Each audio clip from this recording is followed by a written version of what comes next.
It's time. Not to duel, but for StarCraft 2 action, we have GuMiho going up against SKillous in the Group B of Homestory Cup 25. And these are the top two contenders of this group. Meaning that both of them are most likely and kind of projected / seeded to get out of their group. First place and second place respectively. So they are most likely duking it out for first place here. Now, some stuff did happen in the group, but we'll elaborate on that later.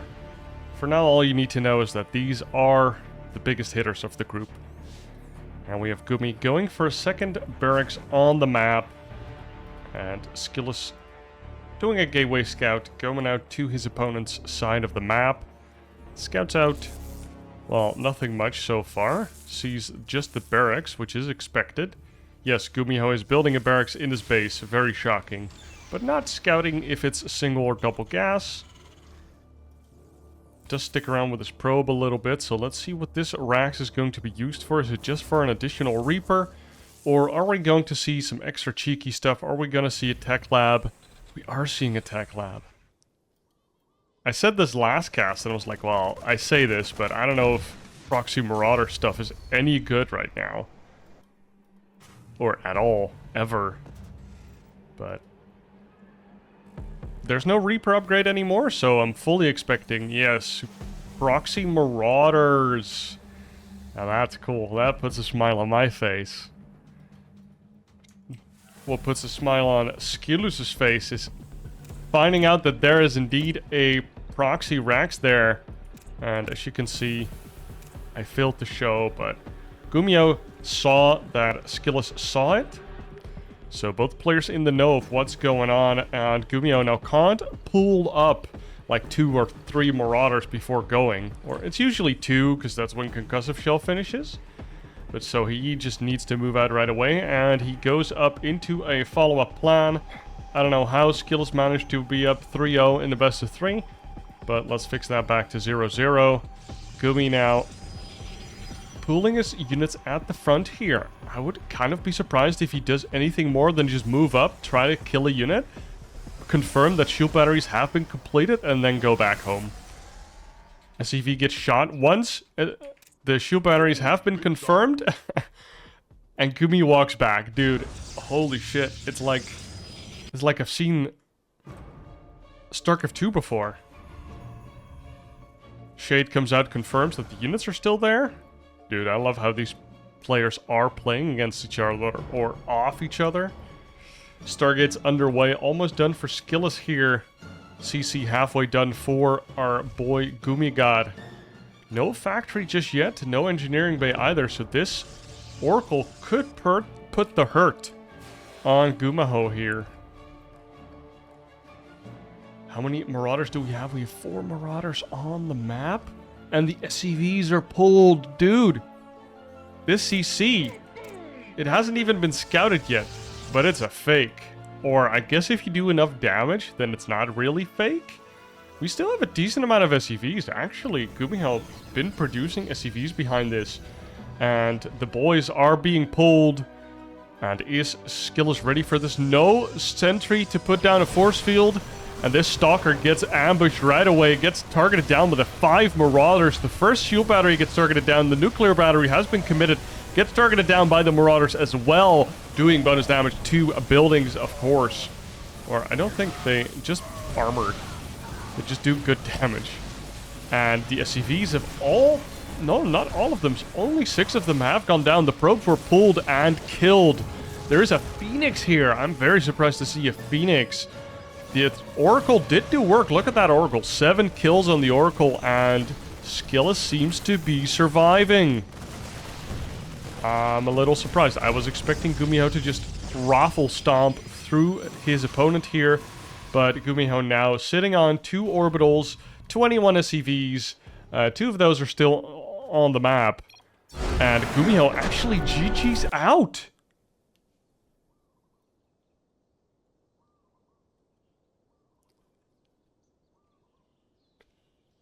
I'm a little surprised, because I feel like that is enough damage to where you can continue playing the game as GuMiho.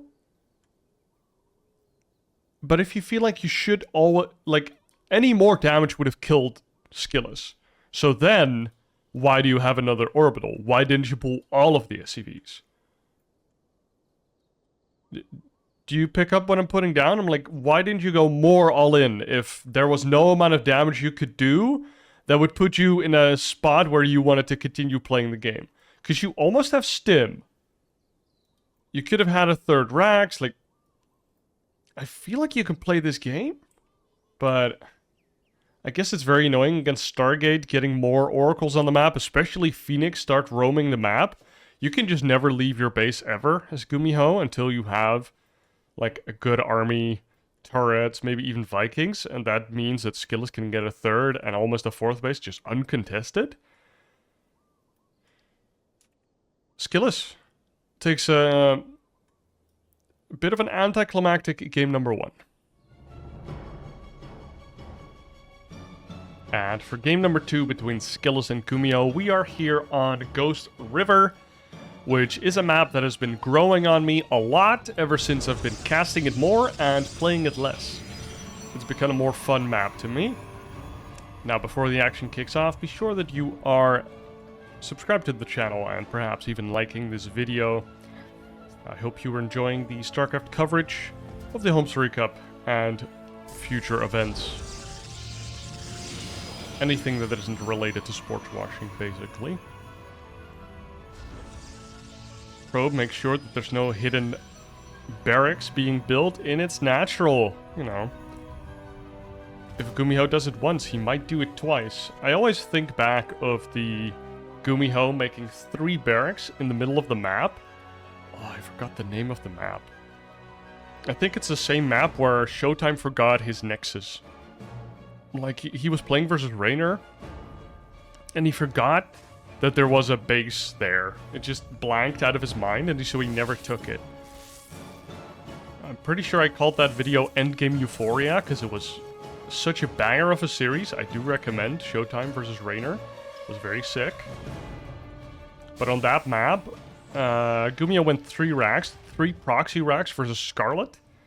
And so it was 2 barracks with tech labs, and you see him making all his upgrades there. Just like Marine Marauder versus, I think it was like Ling Ravager Roach. Pretty sick. But this time around, GuMiho has no proxy racks. A proxy racks. Could also just be a praxi. On the map. Does sound kind of cute, a praxi. And we have double gas from GuMiho this time around. Not confirmed by SKillous. I'm pretty surprised by SKillous just not going inside the base to scout that. I guess he prefers to keep his probe alive with the threat that is out on the map, or even just pulling it back, getting that extra mining time. Just getting 1 extra probe, it's like a 5% increase of your economy here. This Reaper does get into the main. No Reaper wall on this map. Ostensibly. Oh, look at this. What the hell?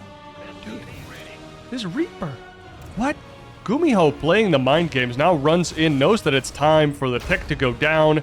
The Twilight console is up, and his Reaper is going to find it. It does get clicked by the Guma God. And now the Reaper's stuck. Does he have a grenade to push himself over? No, he does not. Gets killed by the Adept. But he does get the scouting. That was very interesting. A command center is down. We have a starport almost completed.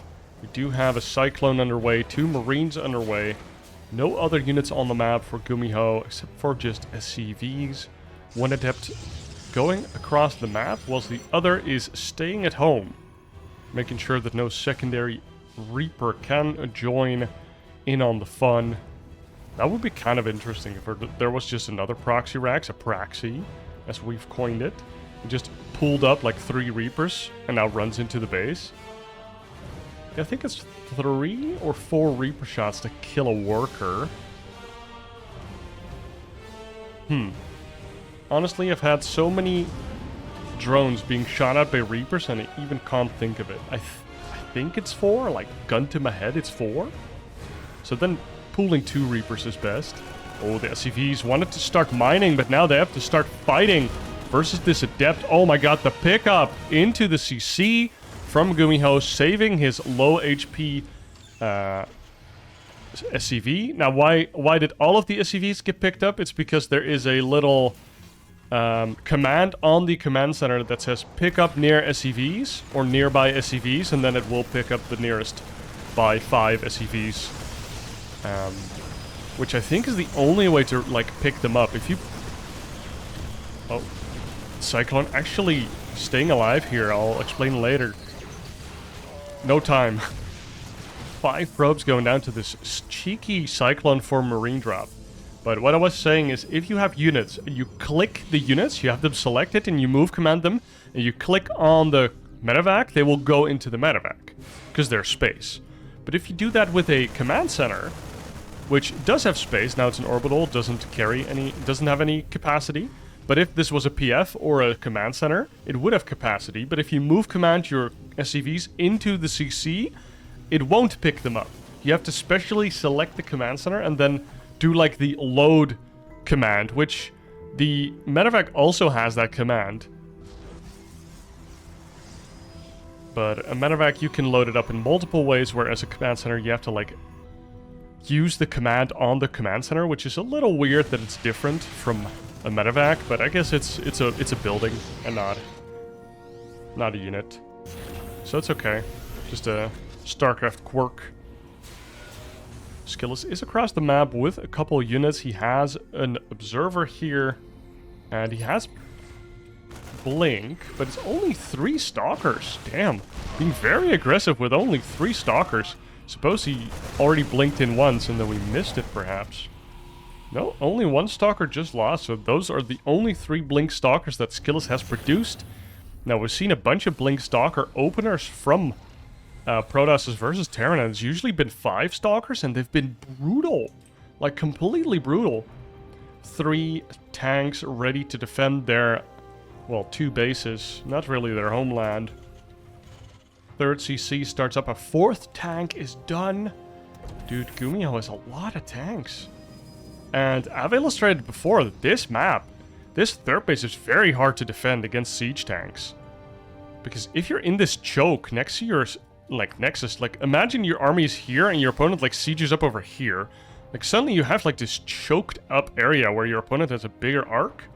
You can get caught out of position so fast. And it's really brutal. You will get punished hard. More racks underway. Wow, look at the Sim cities. I want to say Siege City. From GuMiho here. Really defensive building setup. I guess a Cyclone died there? Yes, the Cyclone did die. A couple probes went down for that. We see a Colossus Den, the robotics bay, with the thermal lands being upgraded. 1 Colossus already on deck, and look at that. SKillous is aware of this gnarly position, takes down the rocks in time. Good job. I like this stalker. Just making sure nothing happens. This is a pretty interesting observer position. Just making sure that no, like, weird drop can get out the back and move across the map. 1 stalker does fall here on the map. SKillous so good at using his units just to be spotters. Now GuMiho slowly inching forward on the map, actually being very careful not to get, like, all in by a bunch of charge slots. And SKillous starts making the web of pylons and or just spotter units. Look at SKillous' vision on the minimap. These are the islands of vision. Flies in with a Phoenix, has an observer here, there's a stalker over here, pylon over here, units over here. He's very good at that. Oh, the 4th base for SKillous gets built? Oh, it was misplaced, okay. I was like, did he see something to cancel that? Like a move out from Gumi? Now, we do have charge slots as well. We don't have any upgrades for SKillous, which is remarkable. We now do see +1 starting up. We see War Prism speed. That's cool. And we see Disruptor coming up. A 2nd Forge. A 4th base. And how many gateways do we have? 8 gateways already on the map. So a good amount of gates. And only 4 gases so far for SKillous, so probably going to be adding on a bunch more. And these Protoss have been really favoring these high gateway counts with low gas counts, which it's kind of cool to see. Back in the day, it was very much considered that Protoss was the gas race. You just wanted as much gas as you could get for all your gas units. But nowadays, they just really want to have a lot of charge slots. And, you know, even this Terran, which is considered a more mineral-heavy race, just taking more gases than the Protoss. Of course, you have your mules, so you skew your economy already a little bit more towards the mineral-heavy side. But Terran, you know, they have Marines. Marines, good units. Double drop going out. Gets found out by the Stalker, who finds whom. And SKillous here with his trademark proxy warp gate. Making sure that he can warp in the zombies real early. And there's a Marine here in the corner, making sure that there's no Stalker in the corner. Dude, games within games within games with these two players right now, or any top-level StarCraft players. A little cheeky wall here from GuMiho as well. 2 depots and a turret. And even a turret here with... Oh my god, look at that. GuMiho's like, nope, no Arbiter recall happening here in this game. No Warp Prism ninja stuff. I've seen SKillous play before. He flies in with Warp Prisms and warps in like 8 to 12 Zealots into your main base. And then you're sad. We get a Ghost Academy running. We have +1 for GuMiho, +1 armor about to finish. And the other side we see SKillous going for double ups. So both players posturing around, expecting the other one to be way more aggressive. We have 10 gateways in the production tab, on top of the 9 that are already on the map, okay? SKillous, oh, this Disruptor gets a disgusting hit! That was disgusting! What? He hit a ghost there as well. Look at the splash of blood on the ground, dude. And that was just a Disruptor all by its own, and Gumi just not pouncing on it, too afraid that if the army is near, he puts himself in a way awkward position, maybe even a game-losing position. But, like, GuMiho just tucks in his limbs, kind of like a turtle, like, oh, okay, I'm back, never mind, I'm sorry. Goes back into his side of the map, waits to max out once again, and SKillous, dude, has the most relaxing position ever. 19 gateways. Can we start appreciating how insane that is? 19 gateways. This man can literally warp in 19 Zealots. That is 38 supply of units. That's kind of crazy.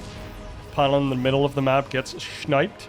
We have a base in the middle here for SKillous. I would really like him to either start mining the bottom or this base if he thinks the game is going to go long. Zealot run by comes in. The depots have been lifted, but the Zealots run away right away. Warp Prism finds a little nook where he could start warping in, but gets shut down. A little sensor tower action here from GuMiho. He has 2 of them. You can see it on the minimap. And GuMiho slowly inching forward towards a 4th base. Now he's going for his 4th base at 12 minutes.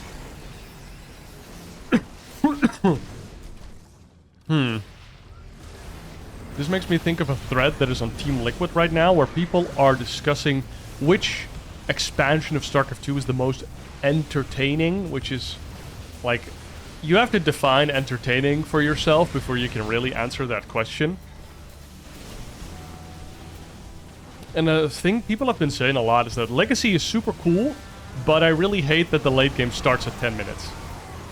Oh my god. SKillous pushing up aggressively here. Has enough Disruptor shots. Gets another nice Disruptor shots on the backline there. The Warp Prisms come in to die. The Vikings shoot them out of the sky. And these Disruptors do get out barely. One of the Colossus does get taken down, but I think SKillous doesn't mind. It warps in literally 20 Zealots there in the middle of the map, as you do. There's literally a gateway in the middle of the map, dude. SKillous is playing, I wouldn't say disrespectfully, but he's just playing as if GuMiho is like an AI. You know, this is how you play in co-op mode. You're like, the computer's not gonna stop me. And look at all those zomboids just running on in, and there's just not enough buyer from Gumi here to deal with it, and now he's stuck between just overwhelming amounts of zealots. 30 zealots just running at you, and Gumi is forced to GG out. 2 passive there from GuMiho, and Skill is just allowed to build an outpost and another outpost and a forward base, and he was just so tucked in tight. He was so afraid. It was starting to do like a spirit-style orbital massing, but it just wasn't enough. GuMiho just playing a little bit too slow, getting hit by like 2 or 3 really crucial disruptor shots. And Skill is just clapping his booty cheeks. Get him out of here.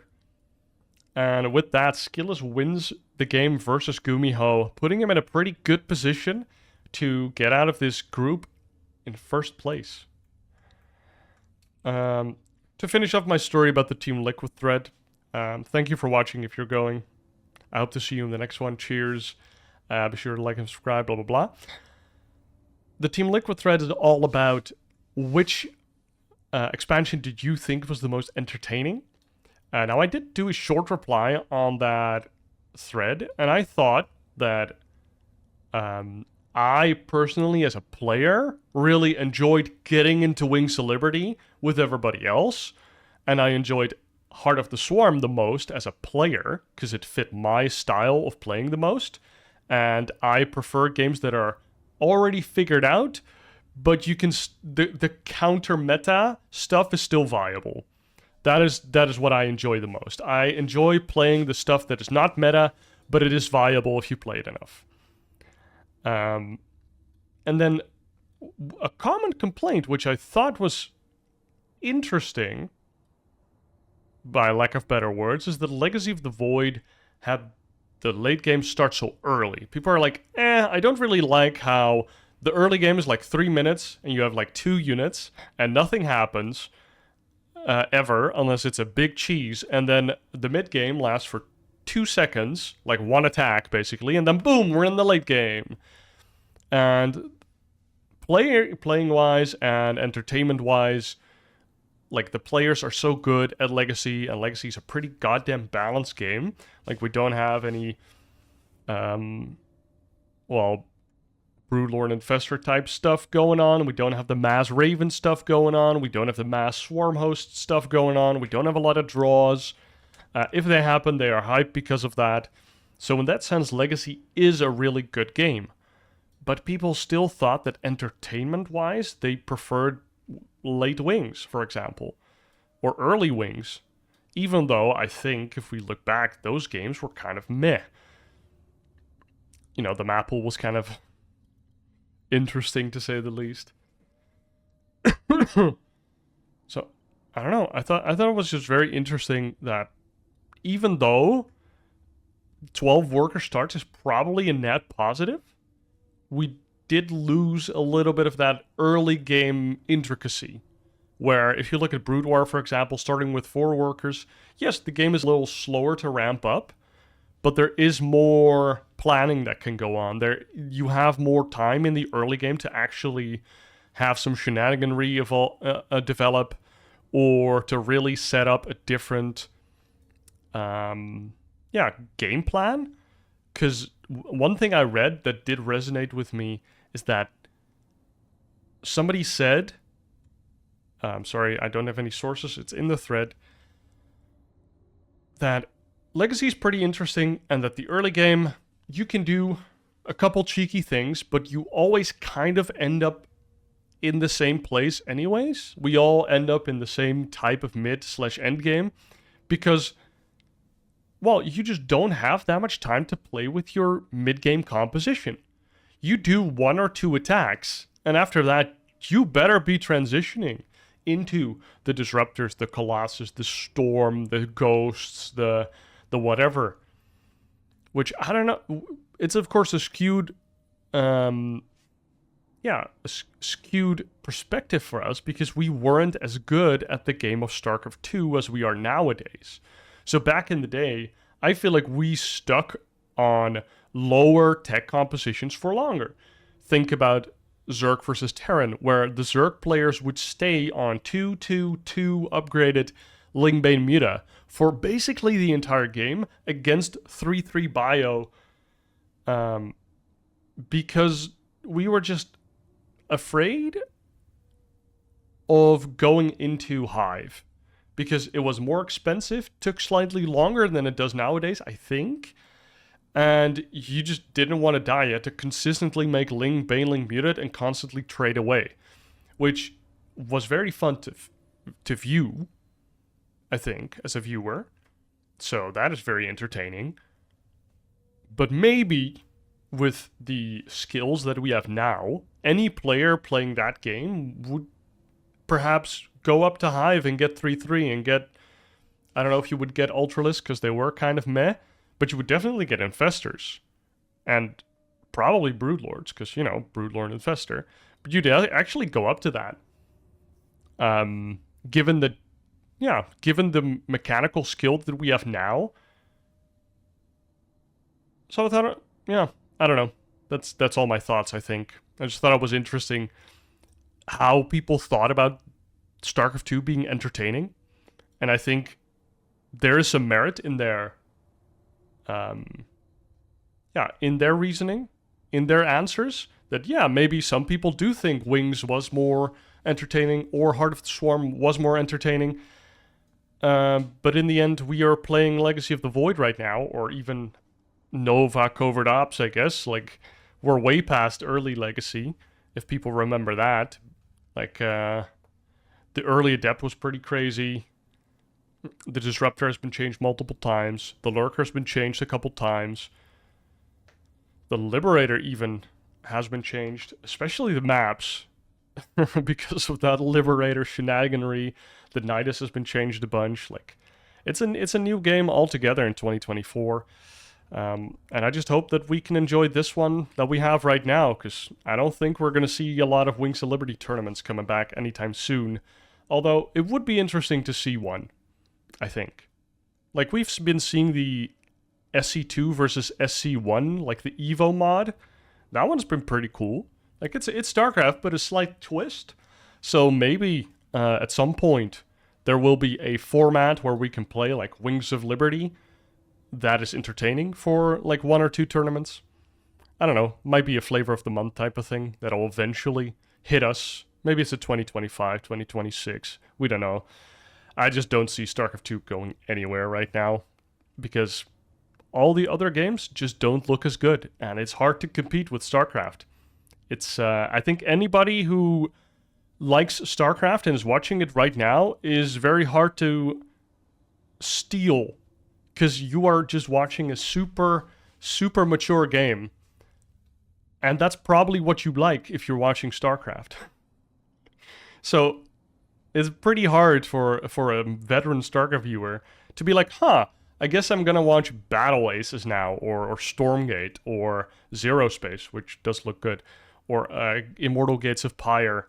Sorry if I'm forgetting one of the newer projects, because they're just new, so they're not figured out, they're not polished, and they have to work or battle up against a game that has been polished for the last 15 plus years, 15-ish years. So that's a tough sell. And I think most StarCraft watchers and players that watch him play right now, unless you are fatigued but just haven't made the jump yet, I don't think you're likely to move away from StarCraft. Unless one of them is really, like, does what StarCraft does and better. Which is a tough ask. Right from the get-go, I feel like that's a very tough ask, and so far I haven't been impressed by any of them. I have had access to most of them, and I just haven't been impressed. A little bit of a ramble at the end. I don't know if I'm going to cut this out. I usually want to keep the rambling for, like, other videos and just keep my casting the casting. I don't know, maybe my ADHD medicine hasn't kicked in yet. That's going to be it. Thank you for watching. Thank you for listening to me ramble. Leave a comment down below if you saw the thread and if you have any thoughts on it. Yeah, I just feel free to push me out of my little bubble. I'll see you guys in the next cast. Cheers.